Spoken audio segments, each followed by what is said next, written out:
Reinaldo. Graça e paz, meus queridos irmãos. É com muita alegria que nós nos introduzimos nesse momento. Eu vou só desconectar aqui com o pastor Reinaldo no telefone, porque eu estou com o ouvido com o pastor Reinaldo desse lado, em tempo real, e com outro ouvido com o Mateus na transmissão aqui. Então, a gente tem que fazer uma manobra bem grande para conseguir produzir essa transmissão. E dessa vez nós tivemos a oportunidade de fazer isso daqui, das dependências do templo da Igreja Vida, e nós louvamos a Deus pela vida do pastor Salmão, que nos emprestou toda a estrutura, os equipamentos de filmagem, a iluminação, o templo, e inclusive emprestou a si mesmo para ministrar ontem à noite, que foi realmente um tempo muito bom. Hoje pela manhã tivemos a pastora Luciene, minha esposa, ministrando, com uma palavra também muito poderosa, e hoje, agora, é a minha vez. E eu quero cumprimentar os nossos irmãos que nos acompanham pelo rádio, nossos amigos, irmãos que nos acompanham através da transmissão no rádio. E também eu sei que tem pessoas nos acompanhando nos grupos, inclusive no grupo da Velha Guarda. Essas pessoas das quais o pastor Reinaldo mencionou, as quais ele mencionou, que estiveram conosco no passado, aí, trabalhando, servindo, espalhando o evangelho pela cidade, e de bairro em bairro, de rua em rua. Muitas dessas pessoas estão espalhadas pelo Brasil hoje, em outras igrejas, servindo a Deus, mas com uma aliança muito forte, ainda conosco. E eles estão nos acompanhando, alguns deles, num grupo do WhatsApp chamado Velha Guarda. Então, Deus abençoe vocês. E louvamos a Deus pela vida de todos os novos que chegaram na CBPaz, que nós não conhecemos pessoalmente, mas somos uma igreja, somos um corpo. Temos a alegria de compartilhar do mesmo Jesus, da mesma Bíblia, da mesma fé, da mesma esperança e também da mesma visão, da mesma paixão. Nós louvamos a Deus pelos pastores, pelos líderes, por aqueles que estão na linha de frente, servindo, trabalhando para o Senhor. Nós louvamos a Deus pela vida de vocês e sabemos que o nosso trabalho no Senhor não é vão. Nessa conferência, nesse final de semana, nós estamos convidando a igreja, mas, na verdade, não é um convite nosso, não é um convite que partiu de mim, da Luciene, ou de mim, da Luciene, do pastor Reinaldo, do pastor Davi. Na verdade, é um convite que partiu do Senhor Jesus, das Escrituras, para que nós olhemos para o alto. Esse é um tempo de olhar para o alto. E eu quero compartilhar com você essa palavra baseada em Lucas, no capítulo 21, versículo 28, e também em vários outros textos que eu quero trazer aqui para que nós olhemos através da Bíblia essa importante chamada para olhar para o alto, para viver uma vida de cabeça erguida, olhando para cima, para o autor e consumador da nossa fé. O capítulo 21 de Lucas, ele começa, na verdade, ele é introduzido com esse diálogo entre Jesus e os discípulos, quando eles apresentam o templo e descrevem a beleza do templo, a arquitetura, as pedras, a maneira como ele foi feito, o tempo que foi gasto para ser construído, e Jesus então libera uma palavra dizendo que o templo seria destruído, que não ficaria pedra sobre pedra, que não seria arrancada, destruída, moída daquele templo. Os discípulos imediatamente questionam quando que essas coisas aconteceriam, quais sinais eles deveriam prestar atenção, observar. Jesus, então, dá uma resposta para eles e logo em seguida os alerta, dizendo que após esses eventos se levantariam falsos representantes dele com mensagens falsas, e a igreja daquele tempo, a igreja de todos os tempos, deveria estar atenta e não ouvir esses falsos representantes, muito menos a sua mensagem. Depois, ele vai dizer que nações se levantarão contra as nações e reinos contra reinos. Ele vai falar de terremotos, de epidemias, de fome, coisas espantosas, incluindo até mesmo sinais nos céus. Tudo isso como eventos que precederiam a sua vinda, que marcariam o desfecho escatológico da profecia, do que a Bíblia nos diz a respeito dos tempos do fim. Depois disso, você vai ver Jesus falando de perseguições. Ele fala de perseguições que viriam e vieram nos tempos dos apóstolos, no tempo da igreja primitiva, na Idade Média, em todos os tempos a igreja tem sido perseguida, e inclusive atualmente a igreja tem sido perseguida em países comunistas, em países fechados, mas ela também tem sido perseguida no Ocidente por meio de novas ideologias que estão tentando desfazer o conceito de família, tentando desmontar o conceito de sociedade, e essas novas ideologias estão se formando como um novo modelo de perseguição com a igreja, uma perseguição que está infiltrando na igreja e desmontando o que significa ser igreja em muitos lugares, em muitos contextos e países. Além disso, você vai ver Jesus falando que essas perseguições, elas seriam, na verdade, uma oportunidade para testemunhar diante de governadores, diante de reis, o que aconteceu no tempo dos apóstolos, o que tem acontecido nos dias atuais. Jesus desencoraja toda forma de preocupação com preparação prévia sobre o que dizer quando a perseguição vier, quando tivermos que nos apresentar diante de autoridades, porque ele diz, naquele tempo, o próprio Deus, o próprio Senhor Jesus, daria uma capacitação específica para que cada pessoa perseguida pudesse se apresentar diante das autoridades com firmeza, com autoridade, com convicção, representando bem o nome de Jesus. Jesus traz o conflito para dentro da família, dizendo o seguinte: pais, irmãos, parentes e até amigos se levantariam para entregar os discípulos. Aqueles que são fiéis a Cristo, aqueles que servem a Cristo, seriam entregues, denunciados, seriam levados às autoridades que os perseguiam pelos seus próprios entes queridos, pelos seus próprios amigos, dentro do seu próprio ciclo de relacionamentos. Jesus está apresentando um quadro trágico do que aconteceria nesses tempos finais. E ele vai falar o seguinte: olha, todos. E ele usa, de certa forma, uma linguagem de exagero, porque a gente sabe que não são todos literalmente, mas ele diz que todos, representando uma grande maioria do mundo, se levantariam com muito ódio contra aqueles que seguem a Jesus nos tempos dos apóstolos, nos tempos da história da igreja e até mesmo nos tempos atuais e futuros. Jesus, queridos, promete algo aqui muito interessante nesse texto. Ele vai dizer que nem sequer um fio de cabelo dos seus discípulos seriam perdidos durante esse tempo de perseguição. E muitas pessoas entenderam isso como sendo uma declaração de que eles seriam preservados fisicamente e que eles passariam por circunstâncias em que a morte passaria perto deles, mas eles permaneceriam vivos. Na verdade, não foi isso que aconteceu. Muitos sobreviveram, alguns, melhor, sobreviveram, muitos morreram ao fio da espada, mas a promessa do Senhor se cumpre no fato de que eles foram preservados. Eles foram preservados, a sua fé foi preservada, o seu legado foi preservado, a sua experiência foi preservada, a sua alma foi preservada. Mas, de fato, muitos morreram, muitos deram as suas vidas por causa do Evangelho. Jesus afirma que cada um deveria ganhar a sua alma pela própria perseverança. Ele fala, é na vossa perseverança que ganhareis a vossa alma. É na vossa perseverança que ganhareis a vossa alma.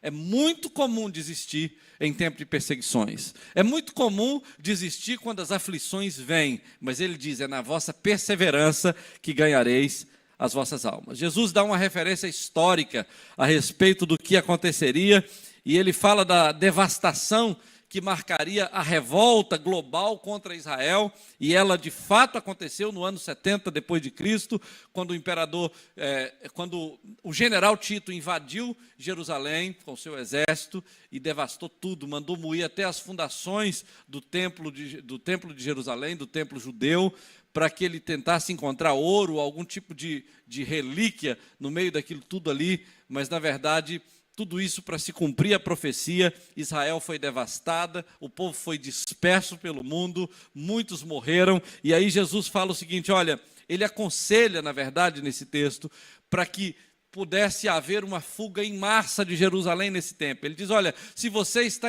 na Judéia, corra para os montes. Se você está fora da cidade, não entre nela. Se você está na cidade, fuja dessa cidade, porque esse será um tempo difícil. Ele fala, olha, esses dias seriam marcados como sinais para cumprimento das Escrituras. As Escrituras estariam se cumprindo quando isso acontecer. E, de fato, aconteceu e ainda virá outro tipo de revolta ainda global, talvez ainda maior, certamente muito maior, no final da história. Nós não sabemos exatamente quando, mas se você tiver os seus olhos atentos em relação ao que acontece no mundo, você verá que boa parte dos conflitos mundiais giram em torno da nação de Israel. Israel é o foco de atenção do mundo, em termos econômicos, em termos políticos, em termos geográficos. É um pedacinho de terra, mas o mundo inteiro está de olho naquele pedacinho de terra. Então, queridos, tudo isso que Jesus falou era para se cumprir as Escrituras. O povo de Israel veio quebrando aliança, veio desobedecendo, veio rompendo os pactos com Deus ao longo da história, e Deus falou, isso vai acontecer um dia, e aconteceu. Jesus adverte que seria um tempo difícil para aquelas mulheres grávidas, que estivessem grávidas, para as lactantes, porque nesse tempo, inevitavelmente, muitas delas morreriam, perderiam a criança, não teriam oportunidade de dar à luz, não teriam suportes familiares. E o que aconteceu, para quem conhece a história da igreja primitiva, a história da igreja de modo geral, saberá que nesse tempo, essas mulheres sofreram muito. Eu não quero descrever a maneira como elas foram tratadas, porque talvez tenha até alguma criança ou até alguma mulher grávida aí que possa se sentir muito mal. Mas foi, de fato, um tempo muito difícil. Jesus descreve, queridos, um tempo de muita aflição para o povo judeu, que incluiria morte violenta, atravessados ao fio da espada. E ele fala que também haveria dispersão por várias nações. Isso aconteceu com Israel depois do ano 70. Israel só voltou a ser nação em 1948. Todos conhecem essa história. Eles se espalharam pelo mundo e agora eles estão começando a voltar para Jerusalém. Já tem vários e vários anos que eles estão voltando aos poucos, desde 1948. Jesus aponta que haveriam sinais, ele pontua, na verdade, que sinais aconteceriam no sol, na lua e nas estrelas. Mas, paralelamente, ele vai dizer que haveria angústia na terra. A angústia na terra, ela seria um reflexo dos sinais do céu. Os sinais dos céus traria influência sobre a angústia da terra, mas, na verdade, são dois eventos completamente diferentes. Os sinais dos céus que estariam acontecendo, na verdade, também estão dentro desse quadro profético para esse tempo final, mas, inevitavelmente, na terra, o que estaria acontecendo na terra também produziria angústia nas nações. Isso é o que Deus, é o que o Senhor Jesus está mostrando em relação ao final dos tempos, como as coisas se desenrolariam. Então, Jesus alerta que até o aparecimento, para buscar a sua igreja, haveriam perseguições severas na terra. Isso é algo bastante depressivo.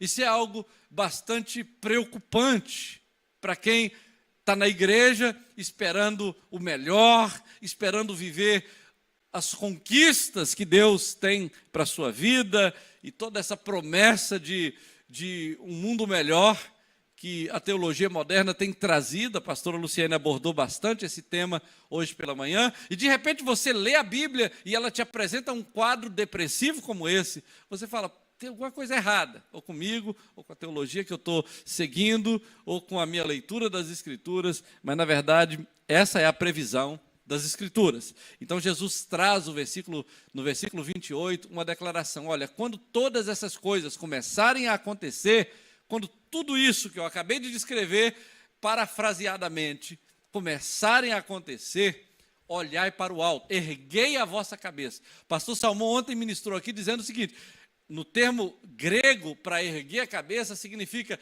uma atitude de erguer todo o corpo. a cabeça, o corpo, olhar para cima, uma postura corporal e uma postura da alma, uma postura interior em relação ao que está acontecendo à sua volta, em relação à circunstância. Erguei o seu corpo, a sua cabeça, olhe para cima, porque a sua redenção está próxima. Em outras palavras, Jesus está dizendo o seguinte: olha, não coloque a sua atenção no que está acontecendo, não coloque os seus olhos no que está acontecendo, não coloque as suas emoções, os seus sentimentos no que está acontecendo. Tenha uma atitude de crente, uma atitude de quem tem esperança, uma atitude de quem sabe quem é e sabe para onde está indo. Porque as coisas que virão, elas poderão ser trágicas para quem não tem esperança, mas para quem tem esperança é um sinal de que a redenção está próxima. Bom, dada essa introdução, quando uma pessoa ouve uma declaração como essa, uma descrição de um evento tão trágico e dramático como esse, quando essa pessoa escuta isso, normalmente a tendência de qualquer ser humano comum é olhar para baixo. Ela é tomada de medo, de depressão, de angústia. Ela pode se sentir muito cabisbaixa, muito desanimada. Mas a postura de um discípulo é diferente. É olhar para o alto, é olhar para cima, porque ele sabe de onde vem a sua redenção. Ele sabe aonde está a sua esperança. Ele sabe quem é que garante a sua eternidade. É de lá que vem o seu socorro. Então, olhar para o alto, querido, é uma chamada para os últimos tempos. Se tem uma coisa que a igreja precisa fazer nos tempos atuais, é olhar para cima, parar de olhar para os lados, parar de olhar para trás, parar de olhar para o homem, olhar para o alto, olhar para aquele lugar de onde vem a nossa redenção. Então, essa chamada para olhar para cima é uma chamada para ajustar o foco, é uma chamada para corrigir o comportamento, é uma chamada para renovar a esperança. Nesse tempo, o Senhor está nos chamando para ajustar o foco, para ajustar a nossa visão, para acertar o passo com o propósito, com o chamado que Ele tem para nós, corrigir o nosso comportamento e renovar a nossa esperança. Em outras palavras, é um chamado para viver a vida cristã com o foco certo. Agora, o que significa olhar para o alto em termos práticos? O que significa viver essa experiência de andar aqui na terra, lidar com as circunstâncias da terra, mas com os olhos no alto?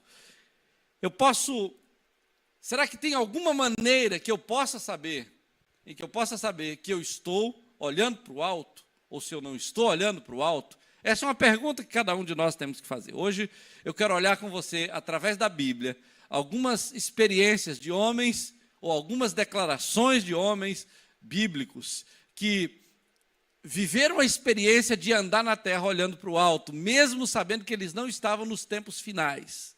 Eles não estavam necessariamente nos tempos finais, mas eles viveram a sua vida cristã, ou a sua vida de fé na terra, olhando para o alto. E por isso eles escreveram uma história, eles fizeram diferença na sua geração. A primeira pessoa que eu quero mencionar é Abraão. A Bíblia fala em Gênesis capítulo 13, versículo 14 e 15, você vai ver aí.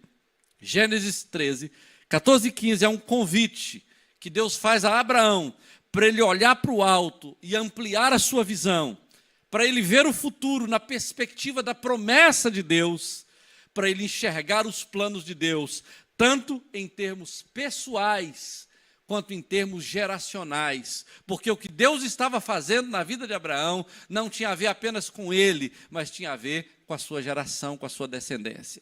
E aí, nós precisamos ler esse texto e prestar atenção no que ele representa para nós. Olha, Gênesis 13, versículo 14 e 15, vai nos dizer o seguinte: o Senhor disse a Abraão, depois que Ló se separou dele: erga os olhos e olhe de onde você está, para o norte, para o sul, para o leste, para o oeste, porque toda a terra que vês, toda a terra que estás vendo, eu a darei a ti, ou a você, e a tua descendência para sempre. De acordo com um livro histórico, ele é conhecido como o Gênesis Apócrifo, mas é um livro de registros históricos que os judeus consideram como relatos válidos da história. Ele fala que Abraão estava numa Abraão e Ló estavam numa região chamada Ramat Hazor. Essa região estava a cerca de 8 quilômetros de Jerusalém, do norte de Betel, melhor dizendo, e era o ponto mais alto de Israel, e de lá eles conseguiam estar aproximadamente a 3.000 pés de altura. Eu não conseguiria lembrar exatamente qual é essa medida em metros, mas é uma altura considerável, e dessa posição, Abraão podia ver o Monte Hermon ao norte, o Mar Morto e as colinas do Hebrom ao sul, o Jordão a leste e o Mar Mediterrâneo ao oeste. Ele tinha uma visão dos 4 pontos da bússola, ele conseguia enxergar bastante a terra que Deus havia lhe prometido, e ele olhou nessa posição em que ele estava para ver a terra que Deus estava prometendo a ele e a sua descendência. Então Abraão ouviu audivelmente Deus lhe dizer: essa terra eu te darei a ti e a tua descendência. Mas essa palavra descendência que Deus fala a Abraão, ela é muito interessante, porque a promessa estava exatamente na descendência. Não estava sobre Abraão apenas, estava sobre a descendência dele. Mas a palavra descendência, na verdade, ela algumas vezes significa descendência no plural, representando todos os filhos de Abraão, dos quais nasceria a nação de Israel, mas ela também tem uma referência a descendente no singular, apontando para Cristo. Na verdade, toda promessa de Deus feita a Abraão necessariamente não tem nada a ver comigo e com você imediatamente. Tem a ver com o descendente no final, que é por causa de Abraão que o Messias veio, e por causa do Messias que veio, eu e você e eu, você e toda a humanidade da terra foi alcançado pela graça de Deus. A grande promessa de Deus a Abraão para todas as nações é a chegada do Messias. Então Deus fala isso com Abraão: olha, levanta, ergue os seus olhos e olha essa terra, eu estou te dando. Quando Abraão viu isso, ele começa a percorrer essa terra, levantar altares em todos os lugares que ele chegava, e essa postura de levantar altares ao Deus de Israel, na verdade foi demarcando territórios e consolidando porções da terra que posteriormente a sua descendência viria a possuir e formar a nação de Israel e preparar o cenário para a chegada do Messias. Então, para que Jesus viesse à terra, para que a promessa da salvação alcançasse toda a humanidade, Abraão precisou viver na terra com os olhos nos céus. Ele precisou viver olhando para o alto. Ele precisou caminhar nessa terra, olhando aquilo que é eterno, aquilo que é sobrenatural, para que a promessa se cumprisse. Então, é assim que nós aprendemos a viver olhando para o alto. Em Deuteronômio, no capítulo 4, versículo 9, no discurso de despedida de Moisés, quando ele estava passando o cajado para Josué, se preparando para subir o monte e morrer e passar a eternidade com o Senhor, nesse discurso de despedida, Moisés apela para que o povo fuja da idolatria. Ele olha para o alto, mas não para as estrelas. Ele desafia o povo a olhar para o alto, mas não para as estrelas, não para o sol, não para a lua, não para os astros. O desafio de Moisés para aquela geração é o seguinte: olha, se guarde, se preserve da idolatria. E o que está relacionado com olhar para o alto? Olha só Deuteronômio capítulo 4, versículo 19. Quando levantarem os olhos ao céu, para os céus, e verem o sol, a lua, as estrelas, a saber, todo o exército dos céus, cuidem para que vocês não sejam seduzidos a inclinar-se diante deles e prestar culto a estas coisas que o Senhor, seu Deus, repartiu a todos os povos debaixo dos céus.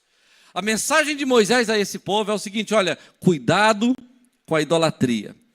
Um dos professores do meu mestrado aqui nos introduziu um livro chamado Addiction.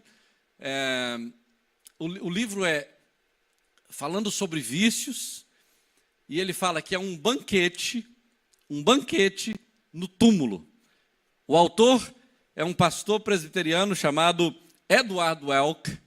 E esse homem, esse Edward Welk, ele descreve o vício, embora ele seja pastor, ele é também um psiquiatra e doutor nessa área de saúde mental, é uma pessoa reconhecida nesse ramo, mas ele apresenta o vício na perspectiva da teologia prática e mostra como isso realmente acontece no aspecto bíblico, teológico e também no aspecto biológico e mental.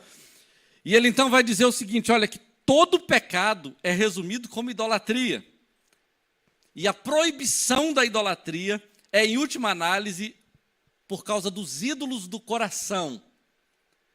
Quais seriam esses ídolos do coração que uma pessoa pode ter? É claro que são infinitos os ídolos que uma pessoa pode erguer no seu coração. Um dos mais conhecidos é o dinheiro. As pessoas servem o dinheiro. As pessoas adoram o dinheiro e vivem pelo dinheiro.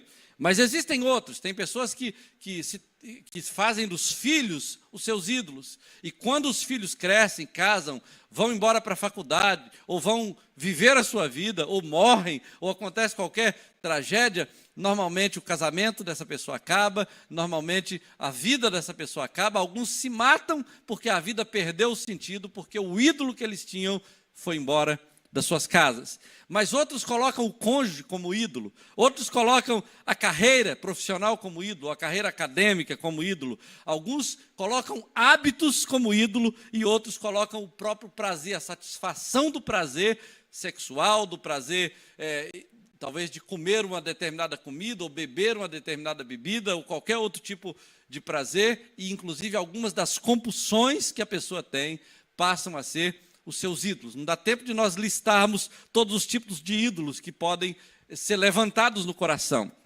E aí, o que acontece é o seguinte, o verdadeiro problema da idolatria é que antes do ídolo dominar você, você tenta manipular o ídolo para cumprir aquele benefício que você está esperando ter. Por exemplo, uma pessoa que é viciada em álcool, ela vai criar todo um esquema de manipulação para justificar o seu vício de álcool. E toda a família sofre. Quando a gente estuda esse caso, a gente percebe o seguinte, que quando tem um alcoólatra numa família, toda a família está doente, inevitavelmente, porque aquela situação afeta todos dentro da casa, principalmente se for o pai. Mas quando é o filho, muitas vezes a família também paga um preço muito alto. E assim, em vários outros aspectos. Você vai ver que normalmente você manipula o ídolo para ele satisfazer os seus desejos. Mas no final da história, o verdadeiro problema da idolatria é que o ídolo acaba dominando você. Aquilo que você adora te escraviza. Aquilo que você adora coloca um canzil no seu pescoço e te arrasta. E faz você viver como escravo daquele vício, daquele hábito, daquele ídolo que você levantou no coração. E aí, normalmente, a gente não tem como fugir daquelas 3 perguntas essenciais quando se trata de idolatria. E as perguntas são, a quem você vai adorar? A quem você vai dedicar seu tempo, gastar seus recursos? A quem você vai adorar? Quem será o seu rei? E quem terá domínio sobre a sua vida? Moisés, nesse discurso de despedida, ele fala, olha, quando você ergueu os seus olhos, não adore nada que esteja abaixo de Deus. Não adore nada, não coloque nada como Senhor da sua vida. Nada é nada. Não adore céu, não adore lua, não adore estrela, não adore qualquer tipo de objeto, amuleto ou qualquer tipo de relacionamento, porque isso te escraviza. A única coisa que te liberta é quando você aprende a adorar a Deus, somente a Deus. Foi isso que Jesus disse para Satanás. Só ao Senhor teu Deus adorarás e só a Ele darás culto. Isaías 40, versículo 26, vai nos mostrar um convite de Deus a Israel e ao mundo para levantar os olhos em reconhecimento a Deus como Criador de todas as coisas. É um chamado para viver uma vida de fé, uma vida fervorosa. Ele fala assim, Isaías 40, 26, levantem os olhos ao alto e vejam. Quem criou todas essas coisas? Aquele que fez sair o seu exército de estrelas, todas bem contadas, as quais ele chama pelo nome, por ele ser grande em força e poder, nenhuma delas vem a faltar. É uma descrição de um Deus criador todo-poderoso que tem controle de todas as coisas, mas mais do que isso, o que o profeta está nos dizendo é que ele tem cuidado com todas as coisas. Quando ele fala, nenhuma vem a faltar, primeiramente, todas obedecem à sua voz, quando ele as chama pelo nome. Mas o fato dele ter criado os zilhões de estrelas que existem no planeta e conhecê-las pelo nome, e quando ele as chama pelo nome, ele não esquece de nenhuma delas, significa que ele é um Deus zeloso, um Deus cuidadoso. J.K. Chesterton, ele disse que se Deus não existisse, não existiria nenhum ateu, porque o fato de existir qualquer coisa no universo é porque existe um Deus que antecedeu todas as criações que existem e todas as criaturas que passaram a existir depois dele. Deus é eterno, Deus é todo-poderoso. C.S. Lewis vai nos dizer que se o universo não tem significado, nunca deveríamos ter descoberto que ele não tem significado, porque nós também não existiríamos. Mas Dostoiévski vai dizer que se Deus não existe, tudo é permitido. Esse aqui é o desejo de todo mundo. É o desejo humano de viver na corda bamba, de dizer o seguinte, se Deus não existe, então está tudo liberado, posso fazer tudo que eu quero. Mas eu gosto daquilo que o pastor, Dr. Tim Keller, pastor da Redeemer Presbiteriana aqui de Nova York, dizia quando ele era o pastor principal dessa igreja. Ele vai dizer o seguinte, que um Deus que aplaude todos os atos e atende todos os seus desejos é uma fantasia, não é o Deus da Bíblia. Esse Deus que concorda com tudo, que elogia tudo, que permite tudo, que atende todos os seus desejos, é uma fantasia, isso não é Deus. Ninguém precisa de um Deus desse. O Deus da Bíblia é diferente. Olhar para o alto, queridos, é reconhecer e adorar em submissão e amor um Deus pessoal, todo-poderoso, que controla todas as coisas e que tem cuidado de cada um de nós. Isso é olhar para o alto. Isso é viver num cenário de tragédia e de caos, olhando para o alto, com o coração firme, com as emoções estáveis, com a alma segura no lugar certo. Isaías 51:6, já estamos quase terminando. 51:6 é um convite para olhar para o alto e ver a brevidade da vida em contraste com a durabilidade da salvação e a firmeza da sua justiça. Ele vai dizer em Isaías 51:6 assim, levantem os olhos aos céus e olhem para a terra, aqui embaixo, porque os céus desaparecerão como a fumaça e a terra envelhecerá como a roupa, e os montes morrerão como mosquitos, os moradores morrerão como mosquitos, mas a minha salvação durará para sempre e a minha justiça não será anulada. Esse versículo parece trazer uma declaração muito depressiva, mas é o contrário disso. Talvez seja depressiva para quem não tem esperança, para quem não tem olhos espirituais para ver o que Deus está dizendo. Os moradores desaparecerão, morrerão como mosquitos, a terra desaparecerá como uma fumaça.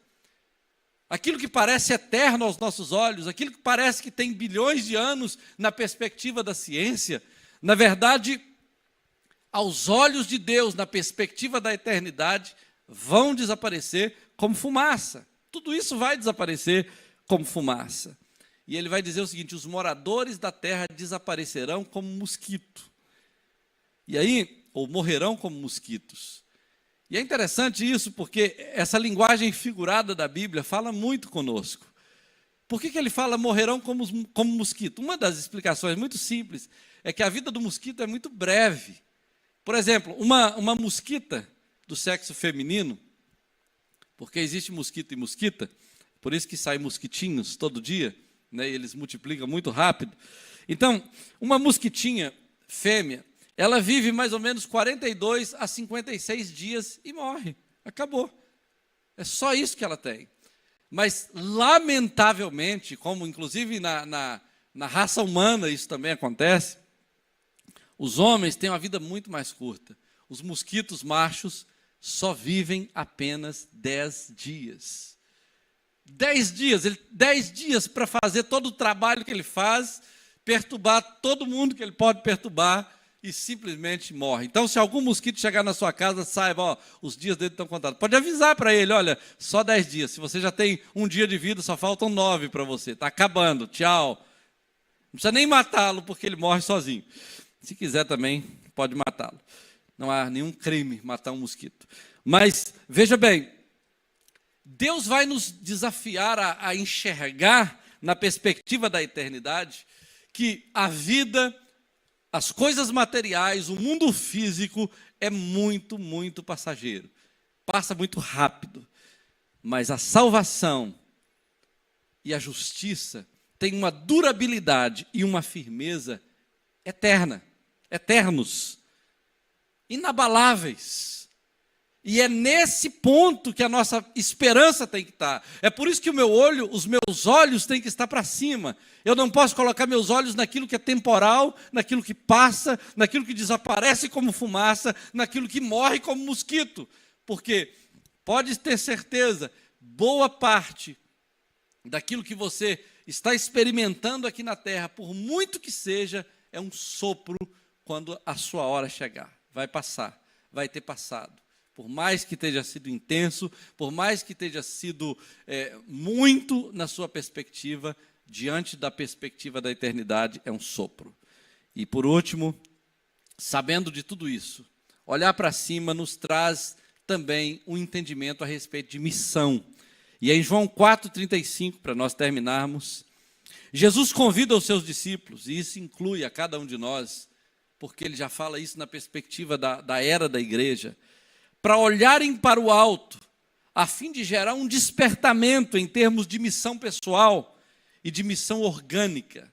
Porque a igreja é um corpo, é um organismo que se movimenta, que está vivo e que representa o corpo de Cristo na terra. Olhando na perspectiva certa, o mundo está pronto para a colheita. É por isso que ele nos convida a olhar para cima. João 4, versículo 35, vai dizer: vocês não estão vendo que ainda faltam 4 meses até a colheita? Jesus pergunta. Eu, porém, vos digo, levantem os olhos e vejam os campos, pois já estão maduros para a colheita. E aqui nós vamos terminar. Levantem os olhos e vejam os campos. Viver nesses últimos tempos com os olhos levantados é um grande desafio para nós, não por causa das circunstâncias, mas por causa da nossa natureza.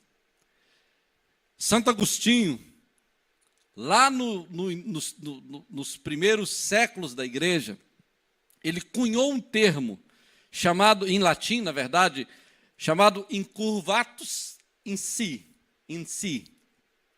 Esse incurvatus in si é, na verdade, uma expressão que mais tarde Martinho Lutero vai escrever uma teologia em cima dessa expressão, com base em Romanos, naquilo que Paulo vai dizer: miserável homem que sou, porque o bem que eu quero fazer eu não faço, o mal que eu não quero, este eu faço. E ele então vai descrever toda essa calamidade da natureza humana, porque, na verdade, esse termo significa voltado ou curvado para dentro de si mesmo. É uma frase teológica que significa uma vida vivida para dentro de si mesmo, em vez de uma vida vivida para fora, para Deus e para o povo. Por causa da nossa natureza pecaminosa, todos nós vivemos inclinados para dentro de nós, buscando a autopromoção, buscando a satisfação pessoal, a realização pessoal, suprindo as nossas próprias necessidades, alimentando os nossos desejos, satisfazendo as nossas vontades e repelindo tudo aquilo que nos impede de viver essa experiência. Essa é a nossa realidade, é a nossa natureza caída. E aí, na perspectiva humana, querido, as pessoas são insensíveis, as pessoas são indiferentes, elas são resistentes ao Evangelho, elas não querem ouvir a voz de Deus e têm o coração duro.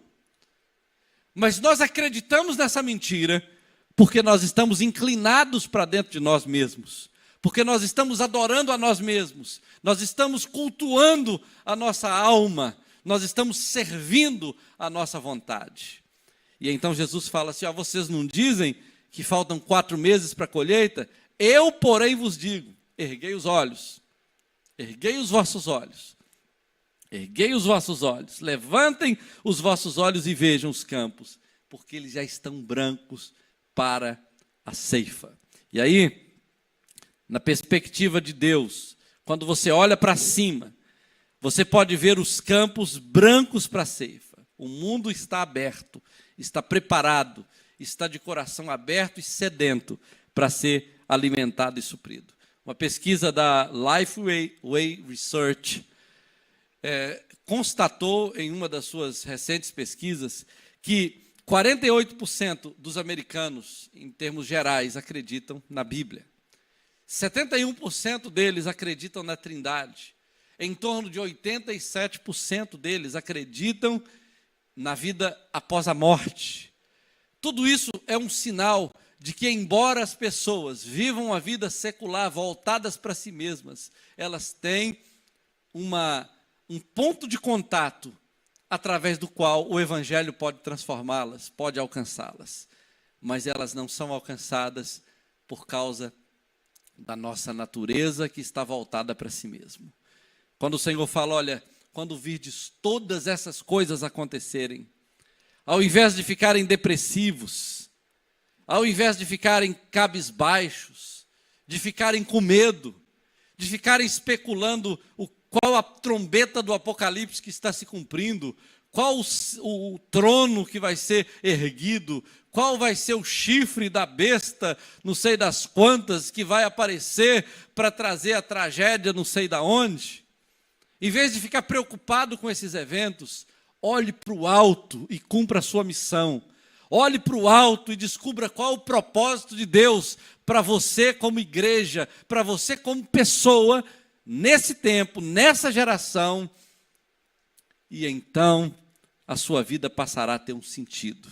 Você vai viver com otimismo, você vai viver com expectativa, você vai viver com propósito, com confiança, frutificando, influenciando o mundo, cheio de encorajamento. O mundo físico vai estar abalado, a família está sendo ameaçada, as nações estão em conflito e vão passar inevitavelmente. O mundo pode estar debaixo de um peso de depressão, mas aquele que está olhando para cima vai viver a plenitude do propósito de Deus para a sua vida, em sua geração, e quando os seus dias terminarem, eles estarão com o Senhor. Que Deus nos ajude, queridos, que Deus nos ajude, nesse tempo tão difícil, nesses tempos difíceis que estamos vivendo, que possamos viver uma vida com os olhos, com a cabeça erguida, com os olhos apontados para o autor e consumador da nossa fé, o nosso Senhor Jesus.